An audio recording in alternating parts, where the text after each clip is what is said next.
Now, when I say big, I don't mean as big as this guy, especially over in the Garden State. I'm joined by my buddy Fernando Uribe, the host of Real Talk on Eyes on NJ, and he's our Garden State insider for sure. Fernando, how are you, brother? I'm doing well, John. It's good to be back leadoff once again. Well, it's good to have you back, and I know we got a little juggled there, but you're our leadoff man, that's for sure. So there's a lot of kind of speculation. I personally think that the markets are a little afraid that Biden's going to win. That's why they were selling off.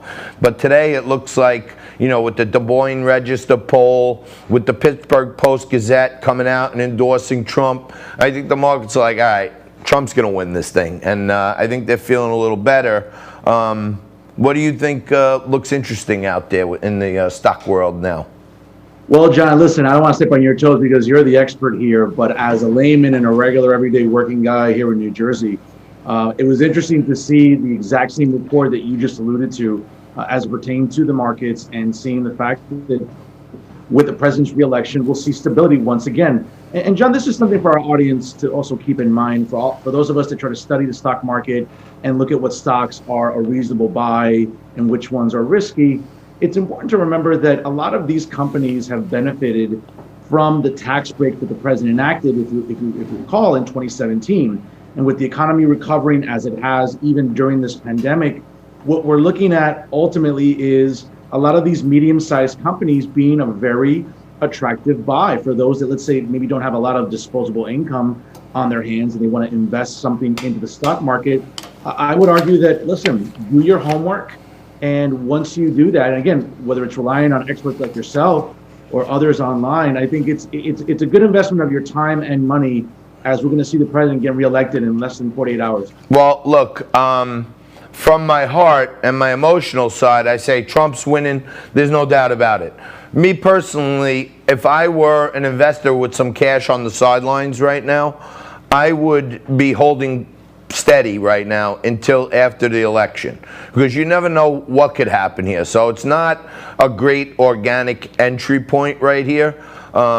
If Trump's back in, the growth is going to be tremendous for the next 4 years. So even if you get in a little higher, you're going to still catch the wave. But if Biden should happen to win, or there's court or something, this market's going to drop like a rock. Then, to me, there'll be some real value hunting. And Fernando, I'm just trying to press a get out the vote message today and tomorrow. And the only thing I'll say on the, you know, your finances and people's wealth, if you're still undecided and thinking about voting, if your taxes go up, if the Trump tax cuts go away, you're getting hit for more money every month. They want to put a 4% asset tax on you. So everything you currently own that you bought with post-tax dollars, they want to come back and hit you with another $4. That's your house, that's your portfolios, that's your real estate, every asset.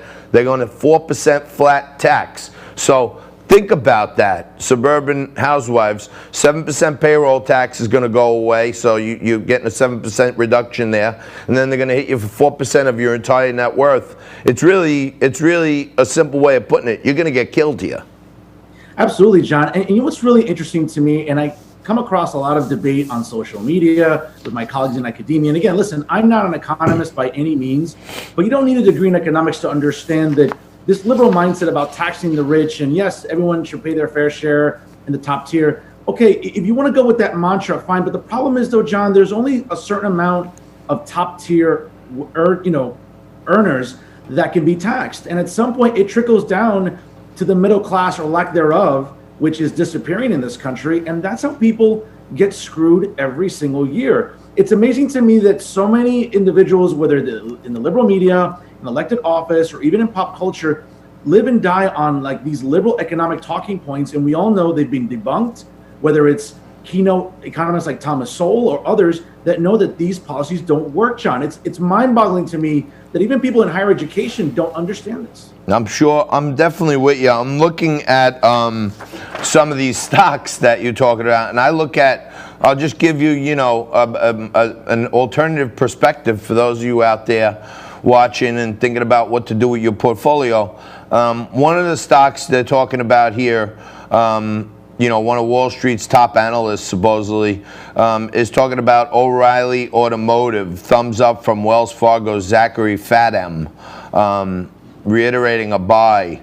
I would think right there, if you look at some of the hottest stocks trading, it's like Tesla, Nikola. These are all these, really efficient computer-driven cars.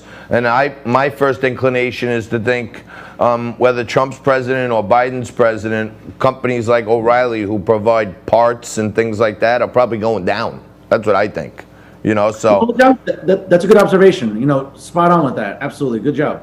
Well, yeah, I mean, I know this isn't your research. I'm just saying there's always a couple of ways of looking at these things. Like, advanced micro device, I think that's great. And if somebody wants long-term growth, that's where they want to be. I would just everyone hold their powder dry until Friday and see where the dust settles. I hope, Fernando, I hope the margin of victory in the swing states is enough such that if every mail-in vote counted for Joe Biden, Trump still wins, on Tuesday night. That would be amazing. And I'm seeing things here in New York that I haven't seen in my lifetime with enthusiasm for Trump. I made an outside call yesterday that New York State could be a photo finish, if you ask me, not the traditional margin of victory. Same here, John. I've seen a lot of pockets in New Jersey showing overwhelming support for the president. We saw a caravan of cars along the Garden State Parkway over the weekend. And even up here where I live in northern Hudson County, there was a long motorcade of people in their cars. Again, remember, peacefully protesting, right? Because that's what we're supposed to be doing.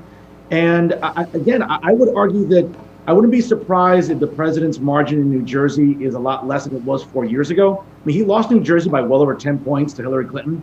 I don't see that being the case. I think that the president's popularity in a lot of pockets here are very strong. I think that's going to help the House races in New Jersey specifically, and even in New York as well, John. I think the president being at the top of the ticket makes an overwhelming difference for these candidates that are trying to beat these Democratic machines in these blue states. I could see, listen, this is my prediction, John, 279, 259 Trump when it's all said and done on Wednesday morning. All right, I'm going to ask a lot of people that. Mike, write it down. Fernando, 279, 259 Trump over Biden. So okay, we're gonna do a little pool or something this week.